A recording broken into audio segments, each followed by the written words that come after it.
Now he is timing his look in and turn in. Big mistake. He's looking and turning. Now he's not running as wide, but it's another different line.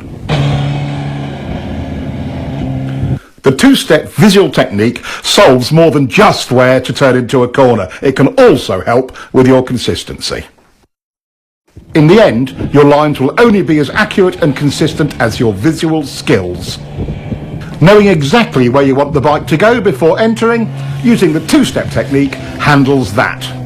Applying the two-step technique allows the rider to gain space and time at the entry of the turn, to apex and pick up his next turn point accurately. Once you truly learn to lead with your head and eyes, you'll be able to enter all corners smoother, more accurately, and, for track riding, usually faster. It's as good as it gets. Using the two-step turn entry technique also helps combat the look-in, go-in early SRs. By training yourself in this technique, you will always be 2 visual steps ahead in every turn entrance.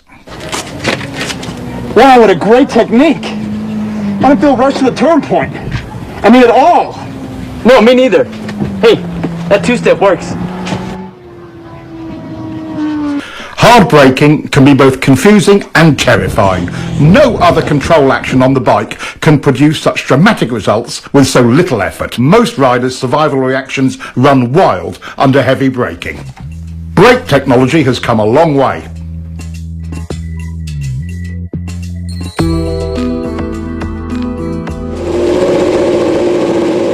These improvements give riders far more choices on how to brake. But the laws of physics still govern how hard we can use them. Brakes, just like the throttle, are lean angle sensitive. The more lean angle you use, the less you can use either of them.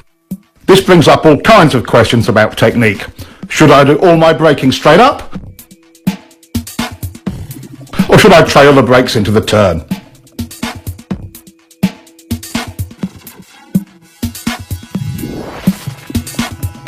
Should I brake easy at first and hard at the end, or the other way round?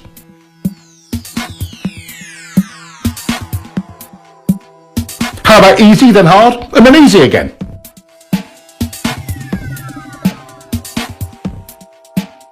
While braking, it's easy to lose sight of the real goal. Getting your turn entry speed perfect is that goal. With that in mind, which brake pressure sequence is best? Turn entry speed errors are easiest to make when you are hard on the brakes towards the end of braking.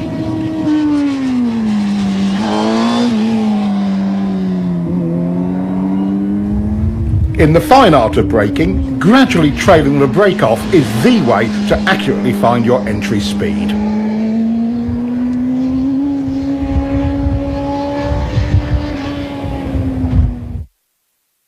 Straight up or trail braking, it's the exact same problem. Maintain control of your entry speed. Overbraking, SR number 7, often creates other problems like poor throttle control and extra steering corrections. Both unsettle the bike and can even cause excess wheel spin. Panic braking in the middle of turns is something we try to avoid because it stands the bike up abruptly.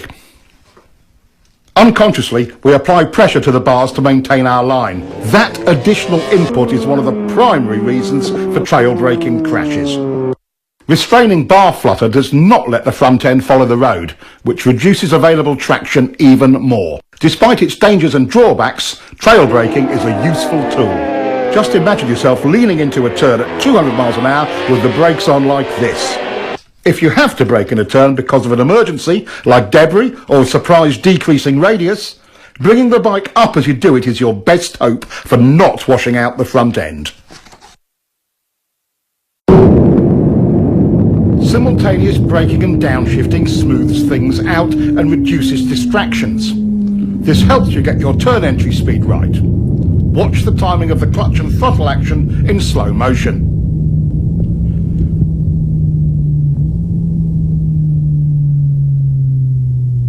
Slipper clutches seem to make this unnecessary, and modern electronics will probably make it an obsolete technique someday. Too bad. It's quite fun when you get it right the old-fashioned way. Riders come up with all sorts of strange variations to solve braking and downshifting. He's downshifting first and braking later. That's unnecessary engine abuse. Use the brake first. Pads are cheap, engines are expensive. Some just downshift and don't bother to use the brakes at all. In some situations, when brakes aren't needed, that's okay. But again, pads are cheap. Letting the clutch out slowly seems to solve it for some riders, but that's just extra wear and tear on the clutch and drivetrain. Here, he's revving the motor, but the clutch release is so slow he loses all the revs from his throttle blip. Many riders use this sloppy method of downshifting. No revs at all and a slow release of the clutch.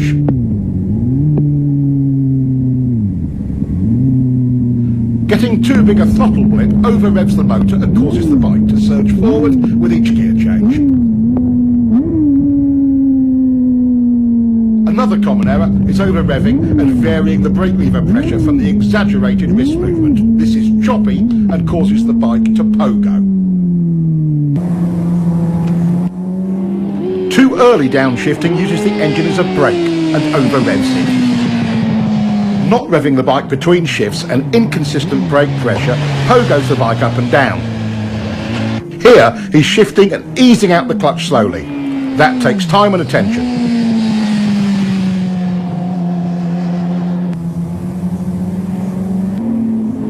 He's revving it, but too high, and still on and off the brake lever, pogoing the bike. Making clean downshifts and maintaining control of the brake lever throughout will help. Letting your fingers slide over the brake lever while you control the pressure works really well. Downshifting without the clutch is another way of handling it. Careful timing of the throttle blip and the gear lever makes it surprisingly easy and smooth, with or without a slipper clutch. It may take some practice to make them perfect.